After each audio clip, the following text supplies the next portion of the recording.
Esenlikler yurttaşlar. Yine bugün temamız Türkmenistan'da internet var mı yok mu? Ama bolanda nähili bolmaly? Ya da bize peýdalary, ziyanları nähilek? Şular hakynda söhbetdeşlik edeli. Bu bärde soralar şeklinde ilerläli. Näme üçin Türkmenistanyň ähli ýerinde internet deň derejeli däl? Birinji soragymız. Türkmenistan'da altyapımız var mı? İnternet altyapısı var mı? Türkmenistan'da hiçbir devletin altyapısam yok aslında. Ama internetin altyapısı var mı? Sorulara cevap verilmesi gerekli. Ama şeker yerlerinde 7 megabit, käbir chat ova yerlerinde diýeň 500 gigabit näme var da internet var Türkmenistan'da. Näme ýetýär siz aýdyň? Ya da o jogaz internetde bar diýip bilýäsmi? Ulan bir soru. Indi bärde internet aslında nirelerde ulanylýar? Şular hakynda aýdyp geçeýin. Bu taýda internetin nädip işleýişi detaýly nemelerine girecekler. Elbetde hemmämiz bilýäs nädip işleýänini. Bu taýda aýtmaly ýerleri ine eýitimde internet näme üçin gerek? Oňa mysal edip koronavirusda 2020'de pandemiýa boldy. Şonda uzakdan eğitim mysal berip bilersiz. Ya da käbir uygulamaların üstü bilen dil öwrenip bolýar. Ondan başga da kitapxanalara gitmeden dijital kitapxanalardan kitapların PDF'ini yüklep özümüze gerekli bilgileri alıp bolýarmy Türkmenistan'da? Bizde barmy? Başga da kän aýtmaly zat. Ondan başga da iletişimde nähilek? Ne WhatsApp, Telegram, Instagram ya da YouTube diýen uygulamalarımız var. Bizde Türkmenistan'da şular işleýärmi? Wa näme üçin işlänok? Ya da näme üçin diňe imo işleýär? Başgalaryna ruhsat berilmeýär, programmalar ulanmagan. Näme sebäpden? VPN näme üçin bizde ulanylýar? Ýani şu uygulamalara VPN'siz gidip bolanokmy? O VPN'em kanunyň ýoklugundan peýdalanyp tijarete öwrüpdirler. VPN'leri ilki çykarýarlar, belli bir wagt işleýän şekilde edip, ondan soňra durdurýarlar, başga çykarýarlar şey edip, onam eşitişimize göre pully satyn alynýan edipdirler de käbir VPN'leri. O da bir sorak. Näme üçin beýtýärler? Ondan başga ne bankacılık nemesi var, sistemasi var. Türkmenistan'da hem bankacılık sistemasi hem internet yok.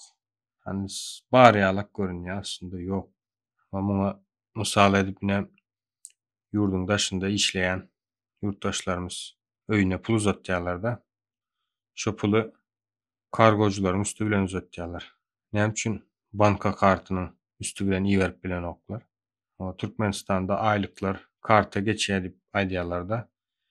Bolýar. Bu kartyň telefonda uygulamasy barmy? Bar bolsa ul näme ulanyp bolýar? Bularym soraklar. Jogaby ýok soraklar diýeýin. Ondan başga da ine saglykda internetiň ähmiýeti, saglykda nähilek täsiri var? Ine bireýleriň kimlik nomeri, saglyk durumlaryny doktorlar hereze täzeden barlap durmagyna gerek ýok. Hani ýürüýte uygulamalar var. E-nabız mysal üçin birisi.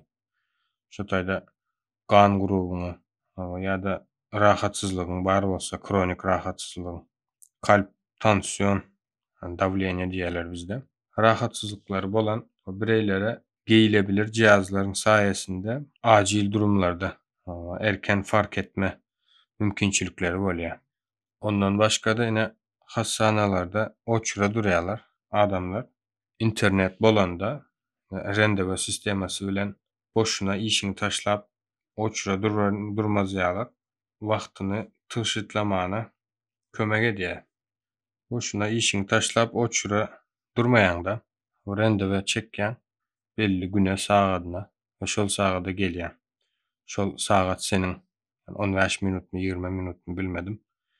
Şeýlerä işleýär rendeweni de düşündirmeme gerek ýok bilýäňiz. Ýene bir aýdylmaly zat, uzakdan internetiň üstü bilen işlemek barmy bizde? Esasanam 2020-nji ýyldan soň, şu pandemiýadan soň has ýaýgyn boldy da. Türkmenistanda oturup internetin üstü bilen başka bir yurtda işlemek. Bu hünäriň ady ýok bizde. Başga-da navigasyon. Bizde yol ýok, altyapy ýok. Bulut depolama barmy bizde? Bu näme işe ýaraýar? Uly gigabaytly dosýalar ýüklemek üçin internetde bulut satyn alınýar-da. Bizde şonuň işlemi ýerine ýetirip bilmek üçin ýeterli internet barmy? Ýa-ni sanap geçdim internetiň tizligini, näçeligini. Başga-da kän men bu taýda internetiň nälik işleýänligini düşündirmek däl, esasy maksat Türkmenistanda näme üçin ýoklugy. Şimdi şu zatlary göz öňünde tutup Türkmenistanda internetiň diňe ady bar, özü ýok diýip bilýäs. Siz nälik pikir edýäňiz? Ady bar, özü ýok. Bary ýaly gidip görkezýärler. Şimdi bärde bir näçe soraglar taýýarladym, şolary okamakçy. Ine näme üçin Türkmenistanda internet berk çäklendirilýär? Ýa-da hökümet näme üçin sosial media we özbaşdyk habar çeşmeleriniň öňüni alýar? Ýa-da internetiň çäklendirilmegi şu rejimiň durnuklugyny saklamak maksady bilen mi edilýär? Näme üçin Türkmenistan öz ýurtdaşlaryny daşary dünýäden izole şeklinde saklaýar? Eger göz açylyrsa hakyny sorap başlamagyňdan mı gorkýar ýoksa? Döwlet internet çäklendirmelerini kiber howpsuzlygy güýçlendirmek maksady bilen amala aşyrýandygyny aýdýar. Öz hakyny soraýan halka kiber howpsuzlyk bilen garşy çykýarlar. Bu bahanany da köplenç maglumat, bilgi gözegçiligi we sansür üçin ulanýarlar.